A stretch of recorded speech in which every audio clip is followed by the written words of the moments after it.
We don't really think about baptism as a kind of resistance, but maybe we should. This week, I sat around with Lachlan's parents and his grandparents, preparing him for baptism. We grappled with the really old questions, the questions that have been around from the church from the very beginning of the church's time. Do you renounce Satan? Oh, look, here's all the kids. Do you remember these questions? Do you renounce Satan and all the spiritual forces of wickedness that rebel against God? Do you reject the evil powers of the world? That sounds really dramatic, doesn't it, on paper? But I was sitting there, looking at baby Lachlan and his family, who will grow up into this world, in this moment of creation, in this moment of history. Those questions, they don't sound so dramatic. Will you renounce all the evil? They sound honest. Because that is the hard thing about our world today. And when we talked about, well, what does renouncing Satan or resisting evil forces, what does that actually look like? What does that mean? They talked about that they wanted Lachlan to know love, to share love, and to be bigger than himself, like to look beyond himself. And this is what they wrote. This is their wishes for that in these promises. To live a full life, a life that feels like it was meaningfully lived. And by that, a life that cherishes the blessing bestowed by God, a walk with God. We wish for Lachlan to be happy with small graces and content in the things that fame or money cannot buy.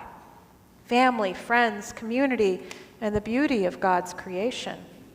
We want Lachlan to be generous in spirit and to live by that type of life that when God calls him back, those who knew him will say, I miss Lachlan.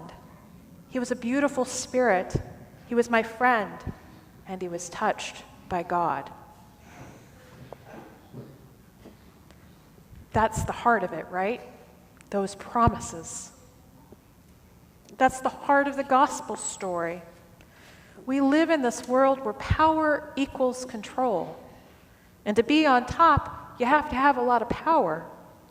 Strength is making others bend by manipulating outcomes. But the baptism story is a completely different thing. It's a promise to follow Jesus. It's strength that looks like humility. It's the whole power. That's what I mean by love and resistance. Now, Naaman, he believed in this powerful world that the world kind of holds on to, right? He was the commander of the army. He was respected. He was powerful. He was successful. None could heal him. He could make kings shake in their boots as soon as he asked for something they couldn't give him. But the thing that mattered the most to him, the thing that he needed the most, his power and his might could not heal. It was beyond his power to fix. And that's where our story begins to turn. You see, this healing wasn't just something that a king could do, or even another general, or even in a spectacle. It came from the sideline, from the quiet corners of his life, from that nameless servant girl who was a migrant trafficked, who told him the truth, a prophet who refused to flatter him, and a river that was muddy. And it was only in this act of surrender and humbling himself was he healed. You see, that's how grace looks. Grace says, you have to let go. Naaman came looking for something powerful and miraculous to happen, but grace is like, God doesn't live by those rules. You have to let go. And he almost walked away, right? He was angry and offended. How could something so important to him be simple or undignified? Grace doesn't play by the rules of the empire. Grace doesn't play by the rules of the dog-eat-dog world, the world we live today. I'd like to take a moment and talk about the world we live in today. I woke up this morning just heartbroken by the news. You probably did too. The rain in Texas, a summer camp that was swept away, it was absolutely heartbreaking. And the heartbreaking thing for me is that I know it didn't have to go this way. It didn't have to be this way. The truth is that we ignored the climate for too long. We downplayed the climate crisis, and now these massive storms have come, partly because of our ignorance. We dismantled the very systems that were meant to protect us. Yes, sometimes the bureaucracy was dysfunction in itself, but understaffing and funding cuts made it impossible to get the message to the people who needed it the most. And in this past week, it feels like we've doubled down on those sort of values that responds to the wealthy, that forgets the vulnerable, the ones that Naaman was powerful in. We really live in a world where power believes it is about control. Strength means standing up on your own. As a matter of fact, if you look at our books and our movies, the people who are able to do it by themselves are honored. But if we live life like that, we become isolated and alone. And we live in this world where success is measured by how much you gather, how you protect yourself, even if it means leaving others behind. And that is the world that Naaman believed. But that's the world that God doesn't believe in, right? Grace doesn't play by the rules of the empire. Grace doesn't play the dog-eat-dog values that we sometimes see in politics. It asks for trust, humility, and community. That's what gospel-shaped resistance looks like. And that's the life we are called to live. In the early church, they were really struggling with the same sort of questions. What kind of power should we live as a baptized community in the empire? How do we live as a baptized people in a world that doesn't share the same values?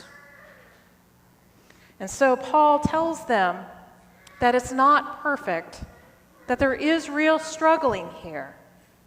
But if you bear one another's burdens, you restore each other gently, and you don't grow weary doing what is right, you can live a powerful life, not in the way of the empire, but in the way of the gospel.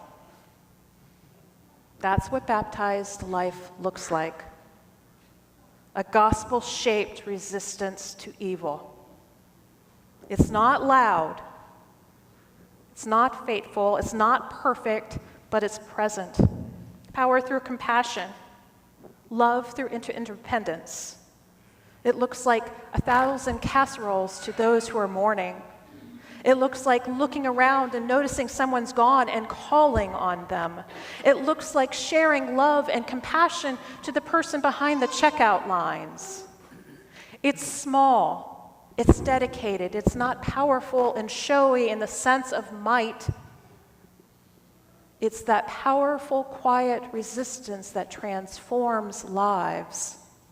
It transformed Naaman's life so much that he gathered up the mud from the river and carried it with him because he was transformed to become a new person.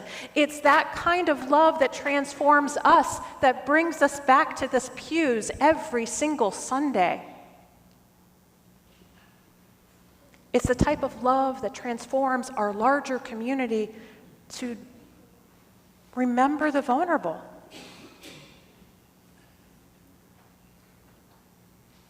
To speak up for those who can't speak.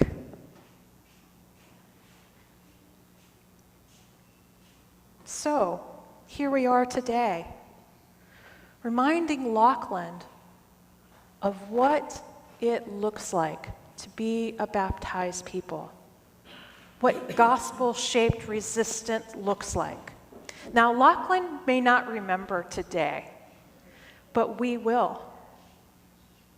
What we say at this font is that we're promising that life to live together, to be a community who shows up when it's easier to look away, to be a community that bears the burdens when the world says, that's not your problem, to be the ones who live gently, boldly, and faithfully, even when no one's watching, to be the ones to say something when something is wrong, to be that community where children grow up knowing what love looks like because they've seen it lived out loud.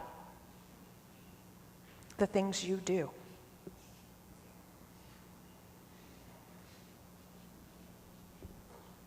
May we hold fast to that love and power that God shares with us. To lean into that love, to be lives filled with that gospel sense of resistance. To be that love. Amen.